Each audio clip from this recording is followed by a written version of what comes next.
Good evening, Fernwood. It is your disco-era dilettante Neil, and it's time for us to do the hustle with another episode of Mary Hartman, Mary Hartman. We're watching episode 257 from March 29th, 1977. Let's do a bit of catching up. It started with Mary, Merle, Martha, and Wanda in the Hartman kitchen waiting after the rest of the members of the GGG went off to protest some school books. Vernon, George, and Tom return, with Vernon congratulating the two men on exactly how much they had to do with getting those books returned. We should note, of course, that Vernon is a white supremacist racist bigot who has used false claims to inspire the protest in the first place. And Mary questions whether it was the right thing or not to get rid of all of these books. Then Merle and Wanda are at home working on a plan to convince their maid Lila that she is crazy. They're starting with answering the phone saying there's a call for Lila when there's clearly no one there. Lila can't hear anything while the two pretend that there's someone on the line. Of course, Lila is confused at this point and storms into the Jeters' bedroom, and Merle admits he feels mildly guilty about doing this to her. Then the subject changes to Merle's opinion of Vernon and how slimy he is. Wanda, on the other hand, thinks that Vernon's got a lot of charisma and that Merle should be hitching his wagon to Vernon so that he can gain political power. Then Lila returns and they pull the same phone prank again. In the Hartman bedroom, Mary is still questioning the actions of the GGG with regard to the school books, and Tom rebukes her for not trusting their impulses. Then Mary admits to Tom that she read bits of Wanda's diary, and that sets Tom off on a tirade, saying that she's meddling, and she promises that she won't read the diary again. They have a bit of tender reconciliation, and Tom and Mary go to sleep. Tom says his head hurts and Mary wants to get him some aspirin, but he's asleep by the time she gets back, so she takes the aspirin instead.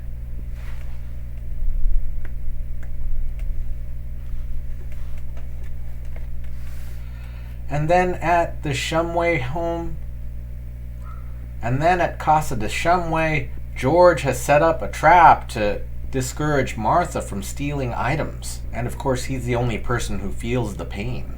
Martha comes in and instead of falling for the trap, finds the battery and is about to steal that. But George catches her in the act. And of course, Martha denies stealing anything, and that sets George off even more. And that scene ends with George and Martha having a bit of sexy fun with some live wires. And I suppose I could make a joke about that being a shocking episode, but why don't we sit back and relax and enjoy another high voltage episode of Mary Hartman, Mary Hartman.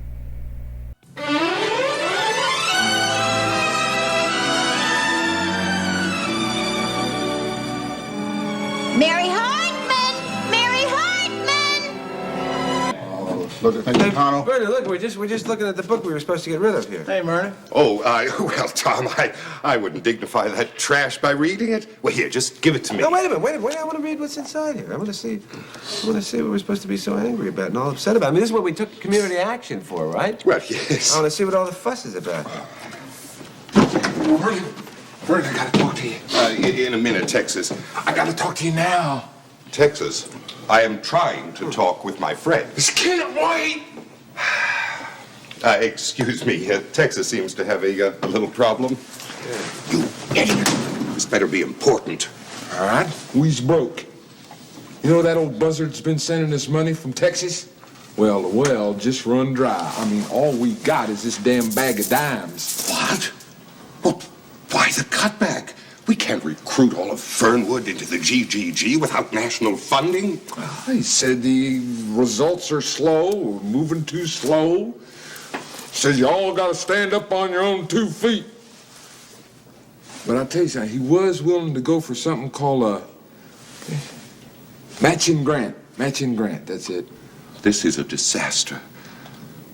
Once again, you have ruined my day. I hate you.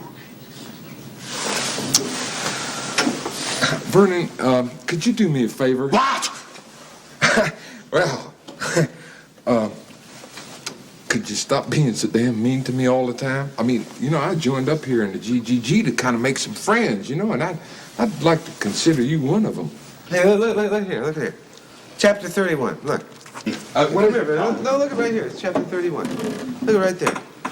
It describes right here, it's interesting, it describes right here how the United States broke several treaties with the Indians. You see that? A lot of them. Look at that. This is a very good book, Vernon. Yeah. Well, Tom, are you questioning my judgment about the scandalous attacks in this piece of subversive propaganda? No, I'm not doing that. I just would like some answers, that's all. Well, and you shall get them. Yes, what you need is a reassurance that you did the right thing.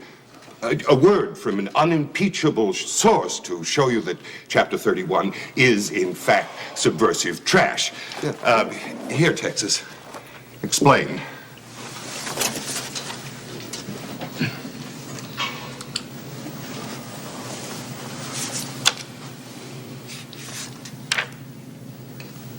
Pictures is real nice. It's bad stuff. Texas is an authority on this. Will you say something, you idiot?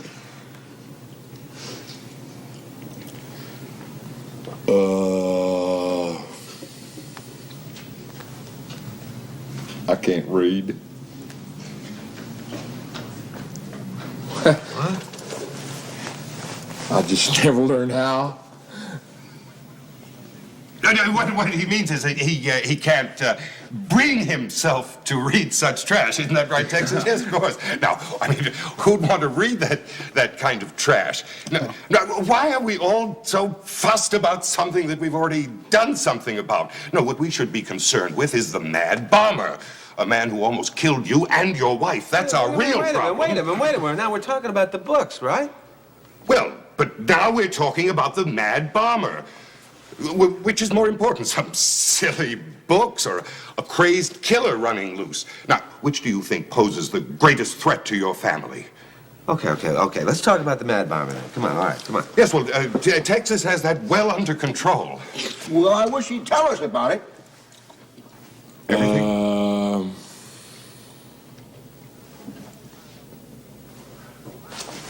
We're gonna have some lineups. We're gonna do fingerprinting and stuff. Yes, well, we'll find him, Tom. You take my word for it. Will you gentlemen excuse me? I wanted to talk to Texas a minute. Yeah. Texas, if anyone finds out you caused that explosion, we are finished. So stop acting like a jerk. Well, I'm gonna do the very best I can. You know, my daddy used to always call me a jerk, too. Yes. Yes, I understand why. We have got to find some way of explaining away this bombing. And sweet little Dewey is going to help us do it. Got it. Gonna kill two nerds with the same brick. Oh, yeah, close the investigation, turn the whole damn town against its one and only black man. Yes. Two major goals of the GGG.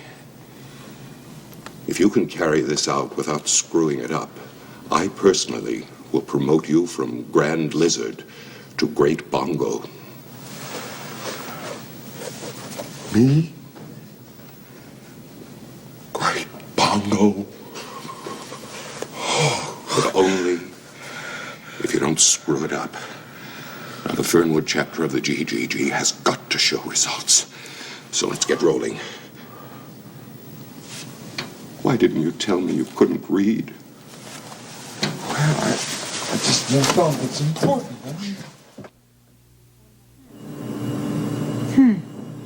I wonder, is Heather referring to the food in the refrigerator?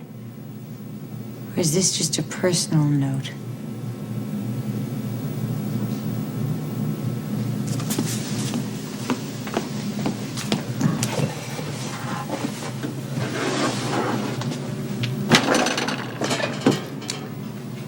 Heather!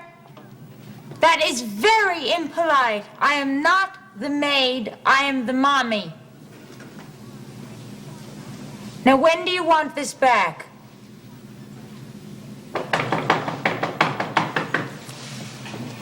Just a minute. Lila. Hi, Mary. Hi, how good to see you. I hope I'm not interrupting anything. Oh, no, I'm on what they call a leave of absence from just having been part of an explosion and panicking being a girl. Are you in a 5? No. Coffee? No, thank you. Well, actually, Wanda sent me. She wanted me to get some eggs. I'm making a cake, too. Oh, gee, isn't it wonderful how making a cake can just bring people together? Let me put these in here for you.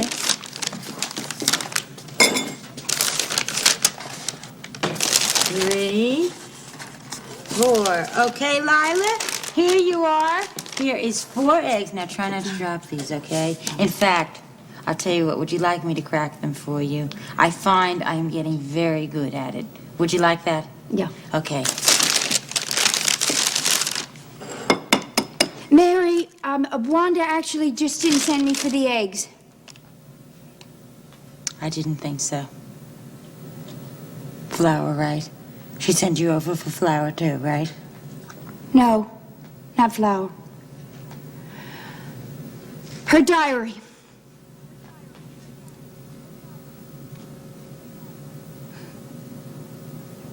Did I just crack this egg for nothing? Oh, why don't you just give me the diary, and that'll just save all the confusion, and not another word will be spoken about it. Oh, no, I couldn't do that, Lila. I mean, that diary is personal, and it's Wanda's, you know. Personal? Did you read it? Well, you know, only by accident, which, and with much regret. I mean, much regret. Some during, but most of it was afterward. And anyway, I didn't read very much, you know, just until the guilt, you know, just clouded over my eyes. Did you, me? Did you read anything about me? No. I read about Drexel Johnson. I read about an affair that Wanda had with Drexel Johnson. It was someone that she had met while she was Wanda Rittenhouse, and boy, did she ever have a thing with this Drexel Johnson. I mean, it was very personal reading, Lila. I feel very guilty about it. Oh, well, if you feel guilty, that's exactly the reason you should let me give the diary back to her. Relieve yourself of all that guilt. Except, if I give you the diary to give to her, then I don't get the chance to go to her and to explain my very good reasons to her for accidentally reading her diary. Mary, as my friend, and I do think of you as my friend, it would help me so much if you let me be the one to bring her back her diary. You see, first of all, then they'd know how much I cared about their privacy. And it also helped me to keep my job as the maid. It would? Yeah. Okay. Okay, if it's gonna help as a friend, I'll do it. Oh, Mary. Yeah.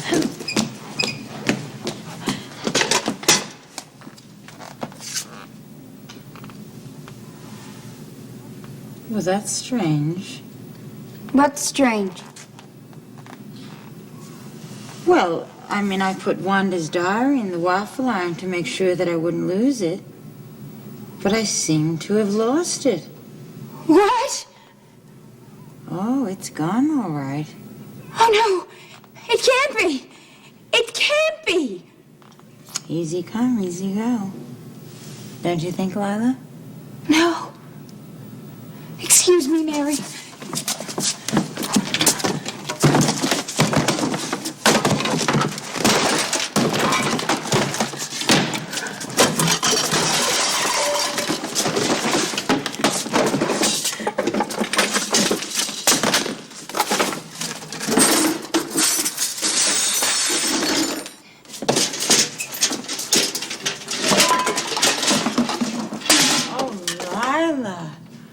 You are so devoted to be that concerned about Wanda's diary.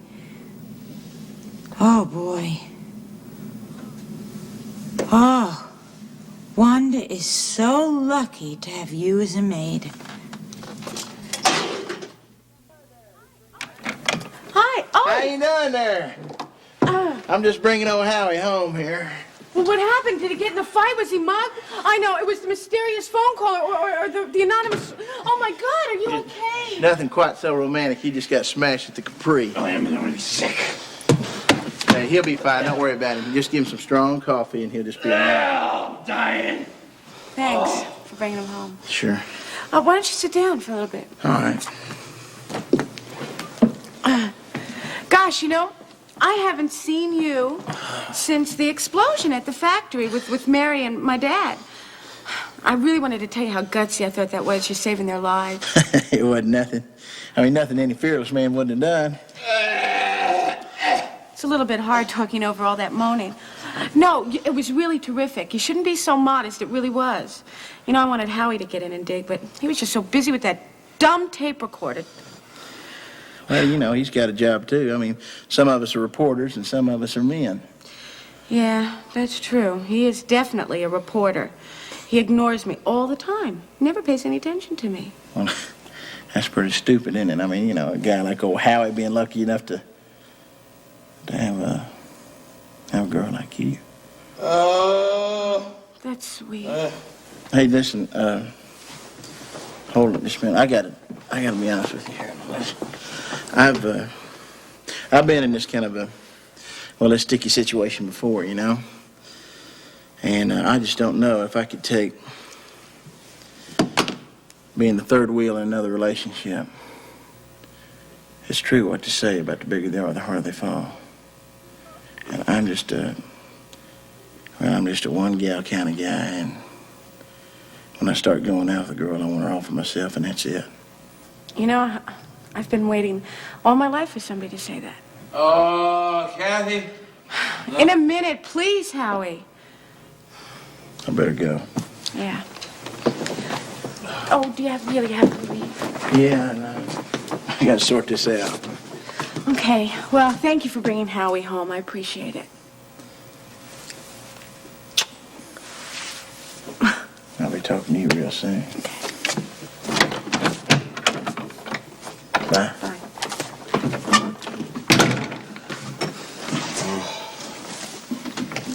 Oh, boy. Do I feel better? So do I.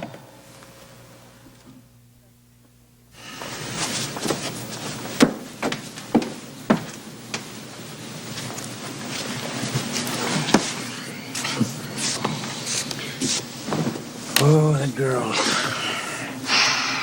I tell you, I'd really like to smack her with a pipe wrench, you know? Easy, Merle. I have something much better in mind for her. We can cashier this little cutie without offending my aesthetic sense. Merle, did you say we owe Lila 4 cents? Oh, no, I paid her. I just don't remember whether it's 4 cents or a nickel. Which was it, Lila? Which was what? The money, you know, for the letter. Oh, you do have the letter, don't you? What letter? Well, the letter that the postman delivered this morning that had 4 or 5 cents due on it. You did pay him what was due. Well, I did? No, I didn't. No, Lila, don't you remember the postman asked you for money, so I gave you a nickel? Well, I should know. He borrowed it from me. But what letter? There was no letter. Well, why don't you let me have the nickel? I mean, I don't mind giving you a nickel, but not for something that never happened.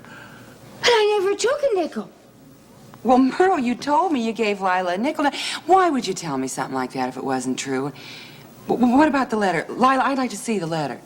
Or the nickel, one or the other, okay? But I don't know what you two are talking about. Lila, remember this morning, the postman wanted some money. I gave you a nickel. You gave the nickel to the postman. The postman gave you a letter. You put the letter in your apron pocket. I did not. Honey, why don't you check out your apron pocket? Look, there's...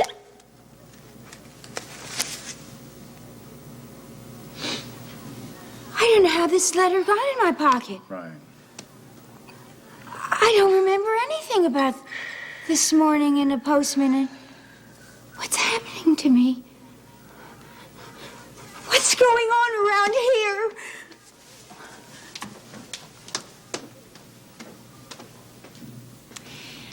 The letter in the apron pocket was a nice touch. Oh, Merle, can I fix your tie, honey? Yeah. Yeah. When did you ever have the time to put it in? You mean the letter? Yeah. Last night, the apron was in the kitchen there, so I just socked it right into the pocket. I think she's beginning to tilt a little bit, don't you? Yeah. Well, blackmail often takes its toll on people. Yeah, I think we got her right on the edge. Yeah. I hope so. Oh, that must be Vernon now. Now, do you remember everything we discussed? Yeah, I remember everything. I still don't like the idea of Vernon Bales, though. I don't know, for some reason he's sneaky, the man is slimy, he's a touch on the oily side. I never have liked him from the beginning, and I still don't. Vernon, you son of a gun, come on in here, man. Hey, you're looking good. Hey, what have you done? You lost a little weight or what? Weight Watchers. Oh, that's very attractive. Oh, thank you. Yeah. Well, how's the mayor? Great. And the first lady of Fernwood? Yeah, Never better. We're terrific. Hey, listen, Vernon, before you even sit down, let me tell you how impressed we are with what you're doing with the spirit of brotherhood in the town of Fernwood here with that there GGG. And we Yes, think it's terrific. we want to get out and recruit the people, blossom out all over the country. Yeah, What you need is a political candidate. Won't you sit down? Yeah. Political. I hadn't thought of that. Oh, me either. Tell us more about that there, one. Can I lay a bear claw on you there, Vernon? Oh, thanks. My palms get a little sweatier than usual when I think about national politics. Oh. What about a political party for the GGG with Merle as his first candidate? A political party? Merle Jeter? Oh, boy. Mr. Bales, when I hear you talk like that, I see what a visionary you really are. Yeah, I'd have to go along with that, Wanda. I'll tell you, I'd certainly like to hear more about your idea there, Vernon, but if I could, just right off the top of my head, it seems to me we might have a couple of problems there. One is the money. It seems like we'd have to raise some funds. And then the second thing is we're going to have to go out and get plenty of publicity. Oh, no, excuse me, Merle. You see, the GGG, the Glorious Guardians of Good, was founded as a secret organization. Suppose we just called it the Guardian Party. In other words, what it would be is it'd still be the GGG, but maybe the national chapter wouldn't get so riled up. You understand what I mean? Good save, darling. Yeah. Thank you. Guardian Party. Don't you just love it? Sure do. Tell me, how will we get all of this publicity? I've got it. A telethon. Hey. A telethon? Hey, now you're talking. Oh, and nobody looks at a telethon anymore. Vernon. Besides, you need entertainment. Where are you going to find talent? Where are you going to find a famous host? Are you kidding? Fernwood is crawling with talent. Vernon, we have our own superstar right here. But I thought you had met that Loretta Haggers. Oh, and Mary can sew costumes, and Tom can paint scenery, and we can put it on in my uncle's barn. Oh, come to your senses. Now, nobody's going to donate money to a political party telethon. I think you might be right there, Vernon. No, there's a definite problem there, Wanda. See, we keep forgetting that people are really adverse to sending money into a political party. You guys are missing the point entirely. You see, what we do is combine the telethon with something that will inspire people's generosity. You know, something like, like an incurable disease, you know? Yeah. Well, now, I like that. In fact, I'll tell you what we could do. We could take a dime out of each dollar, and then they could give that to their, the disease of their choice. Oh, no, better than that. See, we take a dime out of every dollar, and we spread it out over all the diseases. Mm-hmm. You see, besides all the good diseases are already taken, Jerry Lewis has one, and Carol Burnett just got another one. No, we got to touch all the bases. Dimes for disease. How about that? Perfect. Oh, my God. I think you hit right on it, one on the first I shot. think we should toast to our success. Let's do it. To the GGG, to the new Guardian Party, and to the new Guardian Party Dimes for Disease Telethon. And for Merle Jeter for president. Yeah.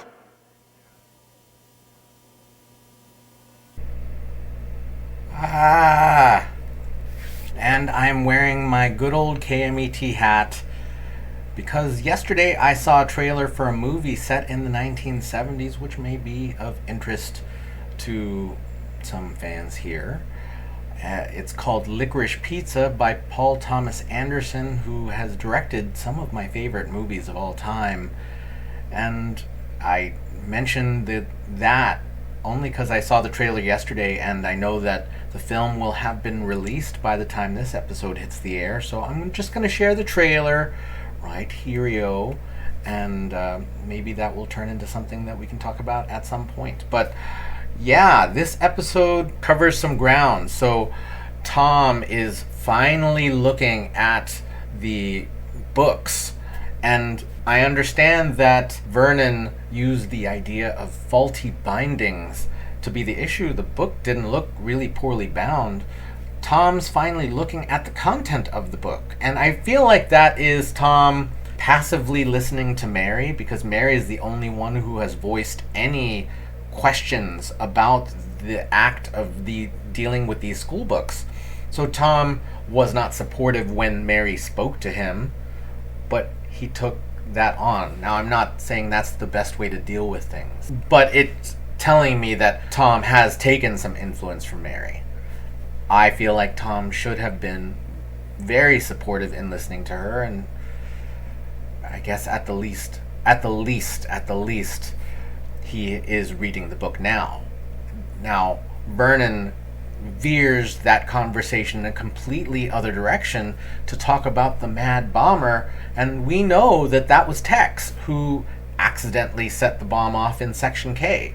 But just like many other villainous types, this group here, the Glorious Guardians of Good, are going to do their best to point fingers away from themselves. It comes out that Tex is illiterate, which I guess is surprising just because, but not necessarily that surprising. And Tex has the news that the funding has dried up for the GGG in Fernwood. So that is putting Vernon on a desperate new quest to grab some cash. Then we see Mary in the Hartman kitchen having a scene with an invisible Heather, and Heather has drawn something vaguely negative on the refrigerator and then drops off a bunch of clothes on the table without being seen. Clearly this is a way to include the Heather character without actually paying the actor to be there.